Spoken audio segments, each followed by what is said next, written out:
Andy Warhol's great criticism of modern art is that art that used to have some kind of explicit meaning or message, art that used to be made to communicate something, was now merely being passed around wealthy individuals as a status symbol, so people could say, I have a Rothko, aren't I rich, without any proper understanding of the message underneath it. I'd say that haute couture and high fashion is in desperate need of a very similar kind of revolution, of people to point out that that fashion exists not really to communicate any particular sort of message, but rather tends to consist of a few kind of relatively wanky and pretentious white men who design dresses, saying that they are experimenting with form, when really all they are doing is producing status symbols for wealthy people to purchase and wealthy people to own, and lord over those who are less wealthy than them, and simply celebrate in a form of art that has no particular meaning or purpose.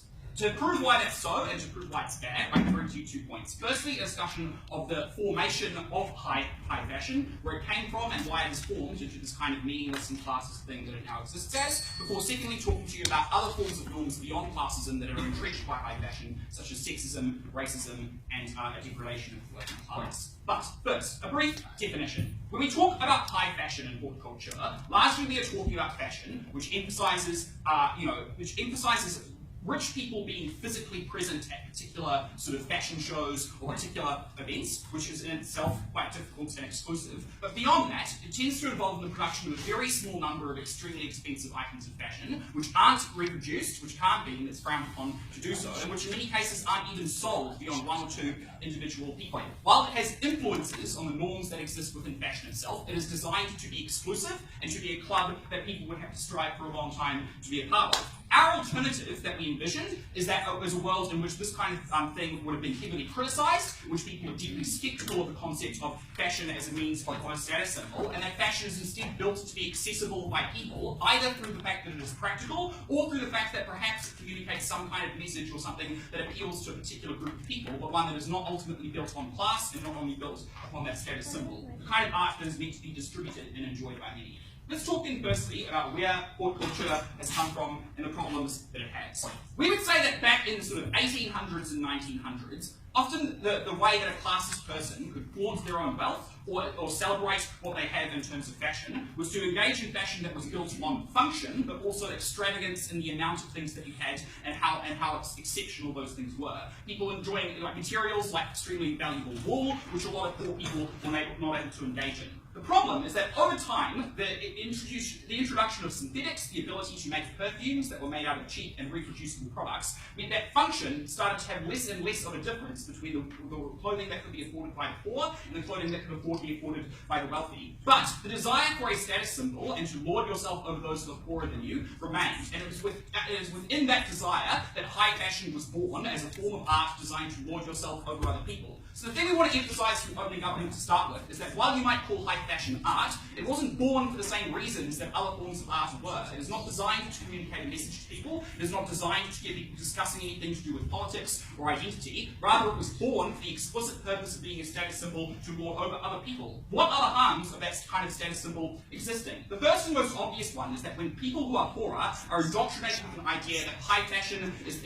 what they should be aiming for, but it's something that they can never afford, it makes them feel worthless, it makes them feel like they are not beautiful, and it makes them feel like they are less valuable people by virtue of the fact that they cannot afford the fancy perfumes or the fancy outfits that are associated with high fashion. But secondly, it means that those people are encouraged to work hard and long, vicious hours to try to save up the thousands of dollars necessary to buy particular items like handbags or particular shaped dresses that they are told day in and day out will make them happy, that they are told day in and day out will give them a kind of status that they long for. The problem is those items will not do that. Those items very rarely bring people any form of actual meaningful or lasting happiness. We're deeply sceptical of opening government that these kind of material objects can make you happy in the way that they are often lauded to do, but rather they are simply designed as a way to make rich people feel better than poor people without giving poor people the ability to feel like they are better people, that they can just buy one handbag or just buy one particular item, even though they're not actually engaging in the things that make you happy about being wealthy, like having to be able to afford lots of things every day,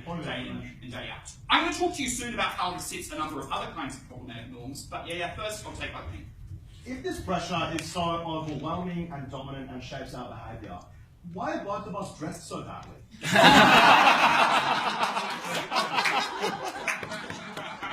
Well, I'm dressed so badly because I fucking hate high fashion. Rejected from the outright. And by what I can tell from you, you probably reject high fashion as well. So I'm willing to find out why about how much you love high fashion. These norms are overwhelming, and I'll point out as well, they are overwhelming particularly for women, which is the people that they are most accurately and targeted, media machine to make people buy into these sorts of things, to the extent that, the straight blokes like us don't really engage in it to much degree, but obviously high fashion is very harmful for a lot of other people. Let's talk secondly, though, about a number of other problematic points that it says.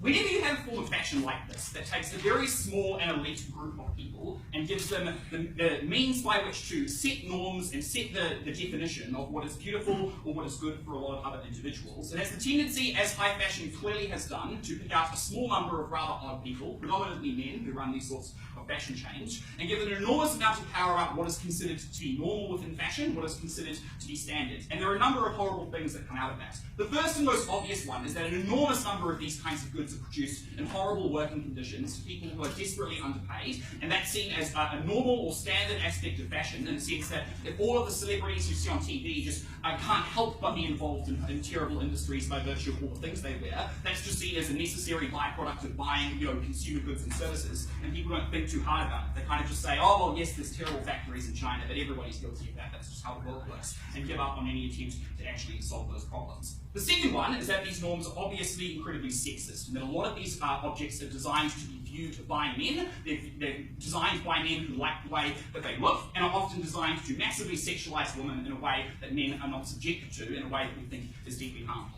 But thirdly, we think this also has a tendency to enforce racist norms. Let's be real. The people designing these clothes are white, and if ever they include individuals of colour in terms of wearing these outfits, they are often fetishized as being exotic and only being beautiful by virtue of that exotic nature.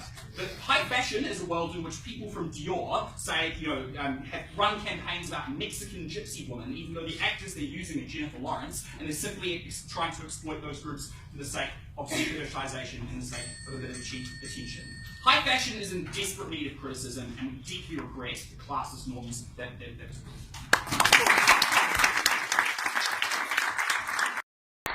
Love you, Paige. Thanks, man.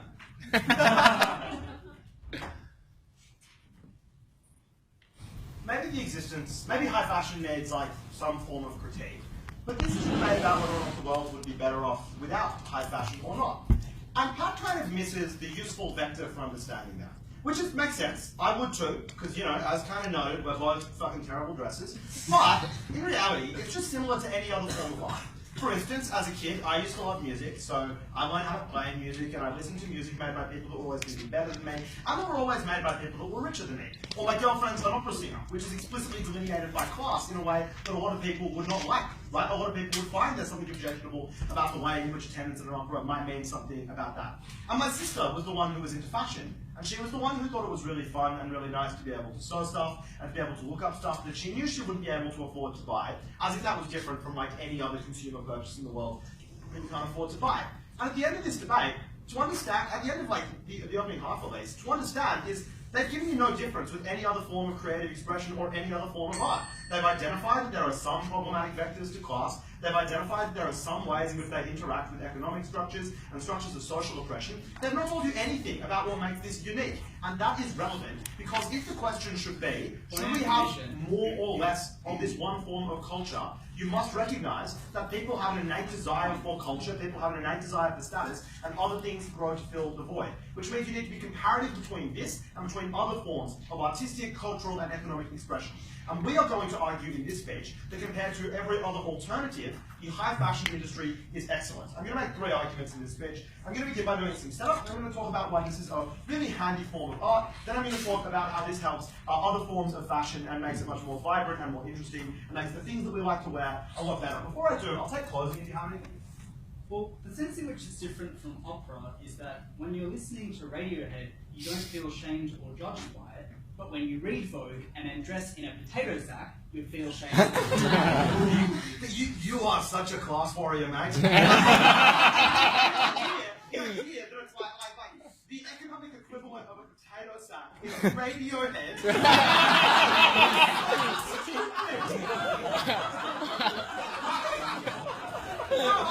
Maybe, if, I don't know, like for instance, I think it would not be totally unreasonable that the existence of a high culture in music make people like myself that played in, not like me, but the people that I met when I used to play in pubs and stuff, and there'd be a lot of like AC/DC cover bands, right? And that comparison actually functions in a largely one-to-one way there. They would feel a little bit worse knowing that there's a class element to that that makes them feel in the same way. Although it's not exactly like a, you would also feel very bad wearing a potato sack because it would scratch. So, let's talk firstly about the distinction that this has from other things.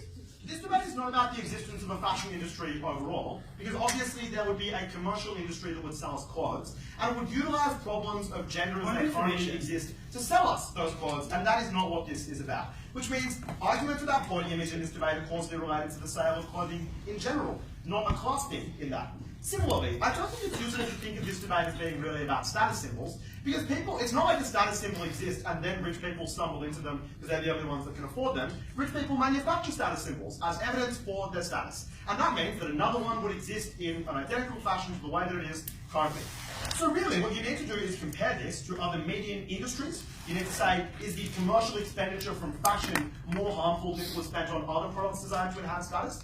And you need to compare it to other forms of medium art and culture. For example, would it be better if people's artistic expression found root in things like music or something like that? So let's get to the first of those and describe why this is better than other forms of art.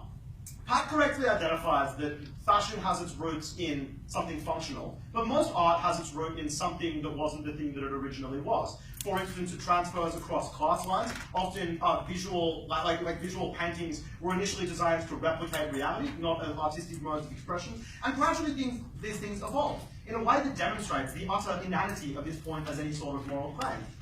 In reality, the nature of art as currently non-functional means that it is functioning in a way that is designed to be consumed by other people, in a way that is kind of interesting, because you pair high fashion with the person who is wearing it in a way that allows it to be a useful vector for expression, in much the same way that people are able to find different forms of music or television shows that shape their tastes, but also shape the aesthetics that they would like to present to the world. And it is a good thing that they are able to do that in a way that is culturally well informed. But the really key thing to say about this is that compared to any other artistic industry, or really any other industry, the fashion industry is phenomenally dominated by women. That is to say, the composition and in really three vectors. The first is that fashion is, compared to almost anything else, made by women historically, and that is just in the sense that manufacture was historically seen as women's work, and because women are the people that wear this clothing, often it is seen as something they more want to do. It is also made for the consumption of women, whereas often other forms of art are made for general consumption in a way that then buys into our preset assumptions about what the norm is, which builds a masculine vibe. And of course, the cultural leadership of these institutions is historically women, because models are the ones who need to be the tastemakers, and they are selective about the kinds of things that they are able to wear, particularly in contexts when the most prominent supermodels are the ones that have the highest amount of market and industry power. And what that means is that by comparison to anything else, this has been a form of expression that, while imperfect, definitely allows radically more expression of different ideas and different forms of aesthetics and importance that could be accessed by women as opposed to by any other group in this debate. I want to finally talk about how the existence of a high fashion industry influences the remainder of fashion. And the kind of premise of this debate is simple. It would be good to have better fashion so that we can all feel better constantly about the things that we wear, so that we have a bigger range of things to wear, a bigger range of things that are representative of what we want to wear. And high fashion helps us achieve that goal.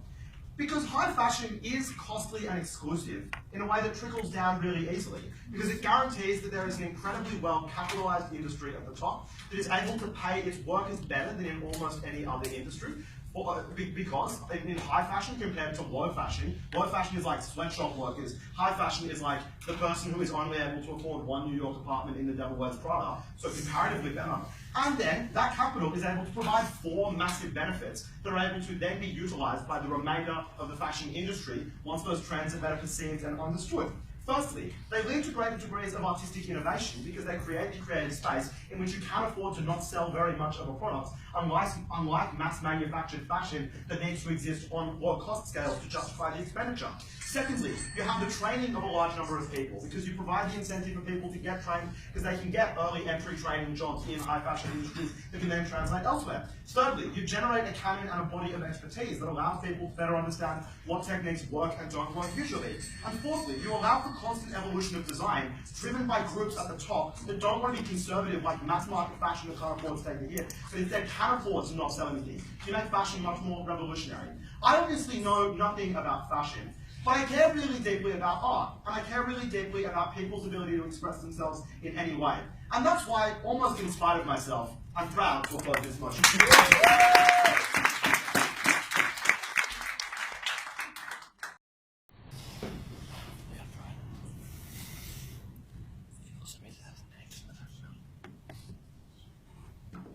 I reckon the creation of high fashion is a very good use of the money that rich people have. They're going to spend it on something. In our case, essentially, this is a very good place for them to direct it. Opening government has a hole in their narrative. They say that functionality ceased to be a feature, so whatever was left must have been mere signaling. No doubt it includes some signaling, although there was probably signaling before as well, before it wasn't purely functional. But what's been added is aesthetic text, because the question begged by the association about just signaling, well, based on what? How do you tell the good signals from the bad? It must be about something, and they never answer what that is. The answer is, it's about genuine contributions to art. But I'd add a few other observations here. B, just pointing information to Pat, show that signaling goes both ways. People can, dress down as a way to signal their indifference to the prevailing norm, as many of us in this room are showing. Signaling operates in ever narrower communities as well, because the poor don't attend fashion shows, and by and large, it's not their main aspiration. And it seems pretty boring to the vast majority of them. Like, they have other aspirations. And that's to say that signaling is increasingly localized, and the more specific it gets, the more localized it becomes, that particular very hardcore community. In the same way some of us in this room, back in the niche debating culture, are able to judge people by very marginal changes to their manner or to the way they looks and whatever. The last thing I'd say here is that rich people would spend their money on other things that are also unlikely to be accessible to poor people, or to be especially progressive, or to not be racist or exclusionary. So the main reason opening governments are losing this today is they have not actually been comparative, with one exception that I'll flag in a moment. The remaining areas of the speech are to do with the quality of the artistic contribution, the role of women, how high fashion trickled down, and a few other misrebuttal things. So, on the artistic contribution, we think that high fashion, being about colour and shape and line and form, and the way those interact in ever more complex ways across seasons, is a reason why Andy Warhol overlooked something valuable, which is that the departure from the function is a license to unleash ever greater amounts of creativity and reinterpretation of human aesthetic value, what appeals to the human eye. And the question for us is, would you rather we were all wearing functional potato sacks, like a kind of Uber school uniform, or increasingly more interesting clothing? That is clearly a sign of aesthetic progress. And the reason the other side never really examines what it would mean for there to be some kind of fashion that had none of the harms that they talk about is that it would have to be reduced to potato sacks. Because even the simplest school uniform still connotes some level of signaling. It's impossible to fully escape. You would have to absolutely reduce it, have us all be automatons. The second thing here is this speech tells you without response that high fashion unleashes innovation and experimentation. Because it's not just about meeting demand, which requires fashion companies to anticipate trends and pigeonhole people or lie on safe bets, just like Marvel has a lot of sequels going on. Like, you place safer and safer bets over time, but you don't when you're just appealing to be in front of the trend rather than to make safe bets somebody behind it. They say one harm of this is that people can say, well, I'm experimenting and therefore any racism or sexism isn't like a legitimate criticism. But I think that's a pretty weak defense, and the worse your infraction, the less that defense flies. In the same way, Larry Pickering, an offensive Australian cartoonist, claimed he was merely politically cartoony, but it was quite well established that he was sexist in the Australian mind afterwards, like readers of the Australian, some of them maybe accepted. The last thing I'll say here, on artistic contribution, is to do with the value of expertise, because there are certain trends, like real principles that influence the values of humans and interpret in art, to do with like shape and the rule of thirds in photography, for example, principles of balance and symmetry and patterns. And those are worthwhile things to pursue because they do create greater and greater interpretations of taste. I'm going to mention just here the two ways trickle down before I move on to the role of women. The first thing is given by the Devil Wears Prada, the idea that the box of stuff produced the cerulean jumper, which was neither blue nor green, and it was something that was originally established by experts and created something that was of value to people down the chain. I'll give the example of musicals. Like, I've never been to a real opera, but I did grow up on Gilbert and Sullivan operettas that were, sort of, I guess, the Power Matter equivalent. Like, consumed in my culture, and I wouldn't have had that if not for some rich people deciding that was worth investing in for themselves. The second thing to say here is that the participation that the poor get is increased by the trends opening government talks about when they say, oh, the synthetic things came along which meant you had to distinguish based on things other than the mere, like, the seeming quality of what you were producing. That is a reason why people can increasingly participate in and mimic and adapt the kinds of trends that are established by the elite. Which is to say that art does indeed trickle down, but the expectations and harms do not, certainly not relative to any meaningful comparative in this debate. Why should women be encouraged to view their body as a canvas and told that if they don't, they're lacking some kind of artistic or moral ability? I guess that's a good segue to talking about women. I don't think that is the message that high fashion gives, and it's a short answer. And the reason I think that is that if it gives people permission to treat their body in that way, which might be an empowering thing compared to other ways that women are told to appreciate or use their bodies, especially regarding men. But the second thing to say is high fashion could give you other narratives to do with like how your body is. It may not be merely a canvas, it might be something that's contributing to the art itself. So I'm not sure, but it could be like a part of it. So I think there are numerous ways it could be interpreted. On economic opportunity, the response, like Beach tells you that women receive substantial economic opportunities for participating in high fashion early on. We hear the response that, well, many of those firms are owned by men. Perhaps true, but many of the designers are in fact women, and that's the more crucial element here where we're discussing the participation and expression of women being available in the public sphere. Second, they tell us that women's expression, or we would say that women's expression in public has usefully become untethered from masculine norms. Like, can you imagine if women had to wear the same penguin suits that men always do? I think it is useful that there was a different starting point initiated for the way women could be seen in public. They tell us that, well, you have to hide your, it's very hard to hide your status symbols when you go to work. I'm not sure that's true. Firstly, workplaces are already substantially organised from all class lines, just by definition of work and salaries having to configure that way. So that substantially mitigates the idea. But I also think that if there's a workplace so sensitive to those trends, the easy rebuttal to it is, well, judge me on my work and not on what I'm wearing. Because like your KPIs and salary and contribution are simply measured away in the workplace, different values might persist elsewhere. They tell us finally that the sets norms for women is fetishization. But I think that, again, is uncomparative, and if we really go down the path of wearing hedge and sacks, and I still reckon in that world we would end up with worse ones. It's not the industries like that. Lastly, they tell us that licenses are judging of women's bodies. I think that substantially happens anyway, but it's good to shift the focus from just judging women's bodies where there's no reason to justify why you're doing it, to explaining why you're watching because there is like something like you're watching art essentially, and then having to defend the reason like that you're doing that is you have to explain like the value that they're contributing. That is a better comparative to like pornography and the worst ways we consume women's bodies. I think this is better, and I think women have participated in it, and for those reasons, I'm very proud to oppose.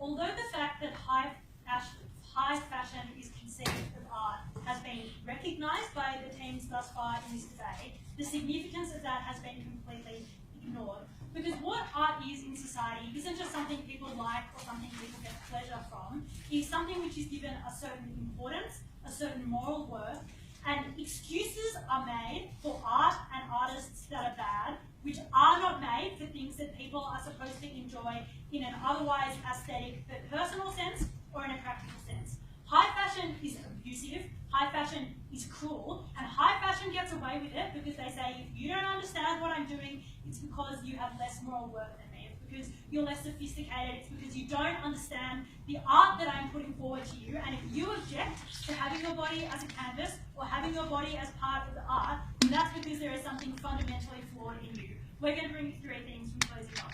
First, the fact that high fashion and fashion broadly is tied to art makes it uniquely difficult to critique these industries. Secondly, that the existence of high fashion suppresses more meaningful forms of expression that some people who might like to find expression in the forms of their clothes could access. And then thirdly, the notion of fashion as art normalizes judgments of bodies, and especially women's bodies, in a way which is uniquely pernicious and morally loaded. Firstly, on the fact that fashion is tied with art makes it uniquely difficult to critique. When something is art, it is significantly more difficult to critique it when it is something compared to when it is something that is supposed to be personal or something that is supposed to be practical. For instance, I would posit that most of high visual art is not actually appreciated by the vast majority of people who see it, but in an Emperor's New Clothes-like scenario, everyone is too afraid to say that they think that thing does actually look like a potato sack, because that would suggest that they don't actually understand the form of expression, they don't understand the reason why, like, you know, the cool hairstyle that looks like you just got out of bed is in, or they don't understand why, like, you know, it's totally cool to wear shoes you can't walk in. It is only high fashion that is able to say that this kind of fashion doesn't need to be practical and doesn't need to be liked, because it says this is art, and it says that if you don't understand it, that is on you rather than on us. That is something that high fashion uniquely does, and something that's not inherent to the idea that fashion is supposed to be aesthetic, because if there is no high art form of something, someone else might be able to appreciate it, but it's not about that other person being able to appreciate it, and it's not about your sophistication if you're not able to appreciate it. That is something that high art uniquely can impose on people, and something that is particularly detrimental. The second, and perhaps, and so that means kind of high fashion is shit, and we're wearing things that don't make us feel good. Other people think we look kind of strange in, but everyone's too scared to say it. More importantly, on the industry though, the fact that the people in high fashion are seen as artists mean they get away with things that are morally reprehensible that they otherwise would not get away with. Again, the idea of eating disorders has kind of been bandied around by this opening half, but they haven't looked at the reason why people are still willing to see stick-thin models on the catwalk, and it is because male fashion designers are able to say, it is perfectly reasonable for me to demand that, because my artistic expression relies on somebody who does have hips but doesn't have breasts, something that can only happen from a woman of a particular size and a woman who doesn't eat much. Similarly, they are able to get away with things like the rampant sexual harassment in the industries, because they say things like sleazing onto models is necessary for them to understand the personality of their particular canvas for art, or because it's a totally reasonable thing for a woman to have to put up with if she wants to work with this creative genius. Obviously, we recognise these problems are also true in other high art forms, and we regret the fact that, for instance, you know, the choreographers of the ballet are able to tell the girls not to eat and then sleaze onto them. We would prefer a world where rich people don't sit in ballets they hate and watching abused women do boring shit, and instead just like went to the footy or went to like more fun. We think that that's good.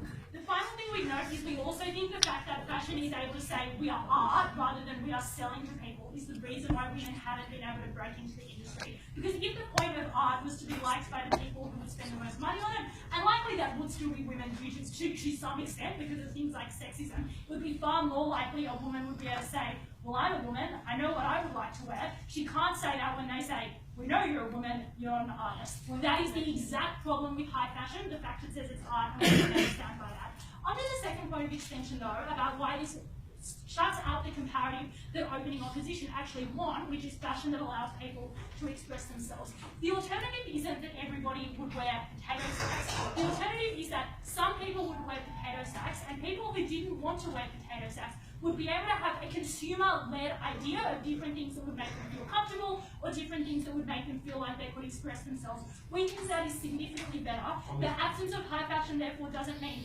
no fashion, it means different fashion.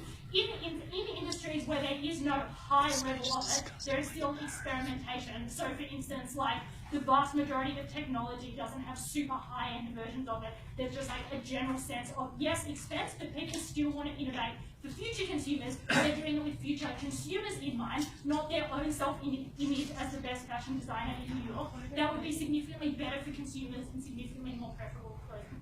Burberry put pockets in trousers for women. Gucci pioneered gender-neutral clothing. Would these phenomena have existed but for high couture? Yes, because women would have said, where the fuck are my pockets? Stay for as long. Pockets make you look ugly, sweetheart. You should be willing to deal with that. They would have said, true, people will buy trousers with pockets. Okay, on to the final part of the extension, which is the notion that fashion as art normalizes judgment. Obviously, OG has said high fashion exists. sexism exists, ergo high fashion breeds sexism, we give the reason why art is a necessary component of the judgment that happens in women's body for this. We would say that the fact that body is seen either as the canvas or, as DLO says, part of the art is highly problematic. Not just because it says that women need to instrumentalise their external appearance, but because it says in order for someone to understand the internal you, they have to be able to quantify that the internal you is similar to the external you. Because the whole idea of art is that art says something about the artist. Although high fashion might claim to make everyone an artist in the sense that they decide their own image, it says that if you don't look like something that accords with how you feel, then something about your expression is fundamentally corrupted. The fact that you might feel sophisticated but don't look sophisticated must mean you are not sophisticated. The fact that you don't look after your appearance must mean that you're lazy. It is the fact that the moralistic tones of art are applied to our external body and our external fashion that allow both men and women to say this to other people, and that is deeply, deeply regrettable.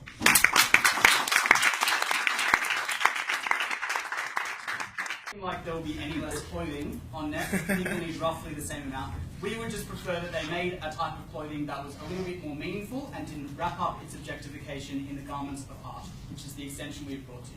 I'm going to ask 3 questions. First one is, does high fashion exist to encourage self-expression, or does it exist to manipulate us?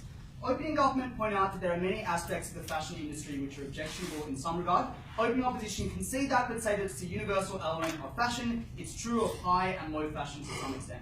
That is the extended discussion in the opening half.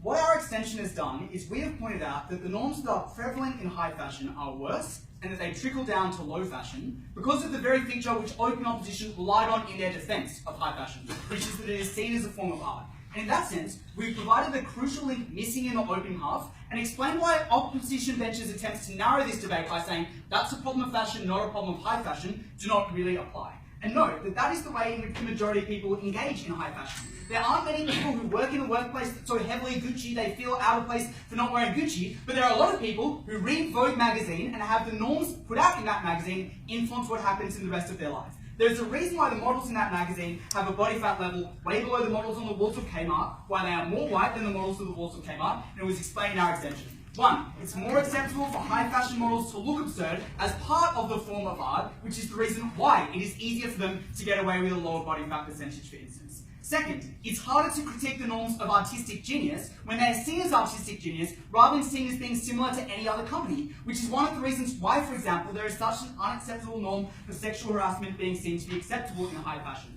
Closing opposition attempts to rebut this by giving us one example of Gucci which cops some criticism. I would say that if Gucci was a company more like Kmart that cared about its commercial success and didn't believe it could insulate itself from criticism by appealing to the norms of art, it probably wouldn't have put out the highly racist advertising campaigns in the first place anyway. But the way in which people are criticising Gucci is they're not saying, well, high fashion should be different in this way. They're typically saying, I'm going to leave high fashion because they understand that this is something that is structural to this industry. The better response we get from closing opposition is, well, actually you're going to criticise something more if you believe it is art. There is no logic given for this statement, like it is literally an assertion that you have a greater tendency to criticise something because it is artistic.